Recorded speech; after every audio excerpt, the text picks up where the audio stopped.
ಚೆನ್ನಯ್ಯನ ಮನೆಯನ್ನು ಬೇಡಿದೆ, ದಾಸಯ್ಯನ ಮನೆಯನ್ನು ಬೇಡಿದೆ.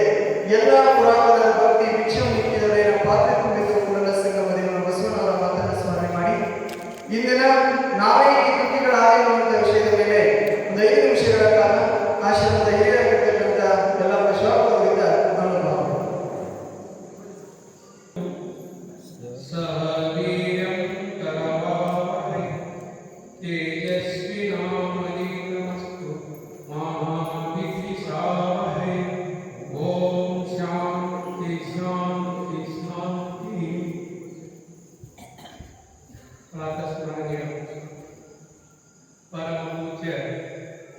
ವೇದಾಂತ ಕೇಸರಿ ಮಲ್ಲಿಕಾರ್ಜುನ ಅಪ್ಪವರ ಪಾದಕಮಲಗಳಲ್ಲಿ ಅನಂತ ಕೋಟಿ ಪ್ರಣಾಮವನ್ನು ಸಮರ್ಪಿಸುತ್ತಾ, ಅದೇ ರೀತಿಯಾಗಿ ಪರಮ ಪೂಜ್ಯ ಜ್ಞಾನ ಯೋಗಿ ಸಿದ್ದೇಶ್ವರ ಅಪ್ಪವರ ಪಾದಕಮಲಗಳಲ್ಲಿ ಅನಂತ ಕೋಟಿ ಪ್ರಣಾಮವನ್ನು ಸಮರ್ಪಿಸುತ್ತಾ, ವೇದಿಕೆ ಮೇಲೆ ಆಚರಿಸಿದಂಥ ಪೂಜ್ಯ ಸದ್ಗುರು ತಿಕೋಟಿ ಸ್ವಾಮಿಯವರ ಮಹಾಸ್ವಾಮಿಗಳಲ್ಲಿ ಪಾದಕಮಲಗಳಲ್ಲಿ ಭಕ್ತಿಯ ನಮನಗಳನ್ನು ಸಮರ್ಪಿಸುತ್ತಾ, ಅದೇ ರೀತಿಯಾಗಿ ನಮ್ಮ ಆಶ್ರಮದ ಗುರುಗಳಿಗೆ ದೀರ್ಘದಂಡ ಪ್ರಣಾಮವನ್ನು ಸಮರ್ಪಿಸುತ್ತಾ, ಇಲ್ಲಿಯವರೆಗೆ ಸಂಗೀತ ಬಳಗ ಒಳ್ಳೆ ಸುಂದರವಾಗಿ ತಮ್ಮ ಕಲೆಯನ್ನು ಹೇಳಿದಾರ. ಅವರಿಗೂ ನನ್ನ ಸುಪ್ರೇಮವನ್ನು ಸಮರ್ಪಿಸುತ್ತಾ, ಇಲ್ಲಿ ಕುಳಿತಂತೆ ಎಲ್ಲ ಶಿವಶರಣರಿಗೂ ತಾಯಿಯಂದರಿಗೂ ನನ್ನ ಸುಪ್ರೇಮವನ್ನು ಸಮರ್ಪಿಸುತ್ತಾ, ಹಾಗೂ ನಮ್ಮ ಮಹೇಕರು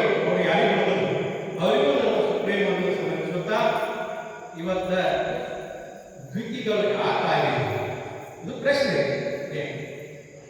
ಭಗವಂತ ಜಗತ್ತನ್ನು ನಿರ್ಮಾಣ ಮಾಡಿದ್ರೆ ಎಲ್ಲ ಇತಿಹಾಸ ಪ್ರಕಾರ 5 ಪ್ರಕಾರ 5 ಮಿನಿಟ್ನಾಗ ಎಲ್ಲ ಹೇಳಿದ್ರೆ ಅದಕ್ಕೆ ಶರೀರ ಐತಲ್ಲ, ಈ ಶರೀರದ ದುಃಖ ಕಾರಣ ಇದರ ಬಗ್ಗೆ ಜೀವಾತ್ಮ ಹಂ ತಪ್ಪು ಹಂ ಭಕ್ತು. ಇನ್ನೊಂದು ಏಕಂದ್ರೆ ವಿಷಯ ಅಂದ್ರೆ ಈ ಶರೀರ ಬರಬೇಕಾದ ಪಾಪ ಪುಣ್ಯ ಸಮ ಆದ್ರೆ ಬರ್ತದೆ. ಪಾಪ ಪುಣ್ಯ ಸಮ ಈ ಪಾಪ ಪುಣ್ಯ ಆಗ್ಬೇಕಾದ್ರೆ ಏನ್ ಕಾರಣ? ರಾಗದ್ವೇಷ. ರಾಗದ್ವೇಷ ಆಗ್ಬೇಕಾದ್ರೆ ಏನ್ ಕಾರಣ? ದ್ವೈತ್ರಿ. ನಾ ಬೇರೆ ನೀ ಬೇರೆ, ನಾ ಬೇರೆ ನೀ ಬೇರೆ ಆಗ್ಬೇಕಾದ್ರೆ ಏನ್ ಕಾರಣ? ಅಜ್ಞಾನ ಕಾರಣ. ಅಜ್ಞಾನ ಕಾರಣ. ಅಜ್ಞಾನಕ್ಕೆ ಎಲ್ಲಕ್ಕೂ ಮೂಲ ಕಾರಣ ಅಜ್ಞಾನ. ಈ ಅಜ್ಞಾನ ಹೋಗ್ಬೇಕಾದ್ರೆ ಜ್ಞಾನ.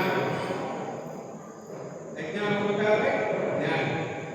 ಈ ಜ್ಞಾನ ಆಗಬೇಕಾದ್ರೆ ನಿರ್ಮಿಸಿರುವ ಒಂದು ಮಾತು ಹೇಳಿದ್ರೆ, ಸುಮ್ಮನಾಗಲು ವಿಧಿಯುವಂಥದ್ದೇ ಮುಕ್ತಿ, ಇದು ನಿತ್ಯ ಅನಿತ್ಯ ಅರಿಯದೆ, ಹೃದಯ ಹೋಗಿದ್ರೆ ಅರಿಯದೆ, ಸಮಾಧಿ ಹೃದಯ ಹೋಗಿದ್ರೆ ಒಡೆಯದೆ, ಸಮಾಧಿ ಸಾಧನ ಅರಿಯದೆ. ಈಗ ಏನು ವಿಷಯ ಅಂದ್ರೆ, ನಾವು ಮನುಷ್ಯ ಸುಮ್ಮನ ವಿಧಿಯೋದನ್ನು ವಿಧಿಯನ್ನು ನಿಯಮಕ್ಕೆ ಸಾಧ್ಯ ಆಗೋದಿಲ್ಲ. ಯಾವ ನಿಯಮವನ್ನು ಅವನು ಮಾಡಿದ್ರೆ ಇದು ನಿತ್ಯ ಇದು ಅನಿತ್ಯ ಅರಿಯದೆ. ಈ ಶರೀರ ಕೈಕಾಲದಿಂದ ಇದು ಅನಿತ್ಯ. ಕೈಕಾಲ ಇರ್ತಕ್ಕಂಥ ವಸ್ತು ಜೀವಾತ್ಮದ ಚೈತನ್ಯ ಶಕ್ತಿ ಅದು ಯಾವಾಗಲೂ ಇರುತ್ತದೆ.